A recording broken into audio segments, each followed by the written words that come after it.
Oui, car selon l'agence Reuters, ASML devient le premier actionnaire de Mistral AI, le géant néerlandais des puces qui injecte 1,3 milliard d'euros dans le cadre d'une levée de fonds qui valorise maintenant la pépite française à 10 milliards d'euros. Alors Anthony Morel, vous nous dites que c'est là le signe d'un sursaut technologique européen. Oui, et je dirais même que c'est peut-être le vrai acte de naissance d'un champion européen de l'intelligence artificielle, parce qu'on reprochait souvent à Mistral AI d'être plus américain que français. Ils ont fait des grosses levées de fonds auprès de fonds US. On a même parlé cet été d'un rachat possible par Apple.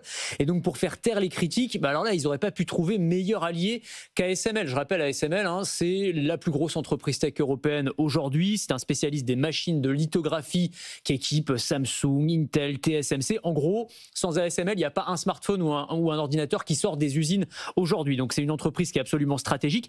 Et cette alliance, elle est extrêmement intéressante parce que c'est celle du hardware le plus critique avec celle du software, de l'intelligence artificielle la plus prometteuse, avec à la clé des synergies. Alors du côté d'ASML, ils vont pouvoir utiliser l'IA de Mistral pour optimiser leurs usines, la maintenance des machines, tout ça c'est très bien. Et puis du côté de Mistral, eh bien l'avantage il est plus cash si on peut dire, puisque ça va être un afflux d'argent frais qui va être extrêmement important pour entraîner les modèles, investir dans des nouveaux GPU. On sait, l'IA dans sa course à effréner à l'intelligence artificielle générative, c'est une industrie qui est capitalistique. Ça va permettre aussi à Mistral AI d'avoir de nouveaux contrats avec des gouvernements, avec des entreprises stratégiques qui peut-être hésitaient encore sur cette question de la souveraineté.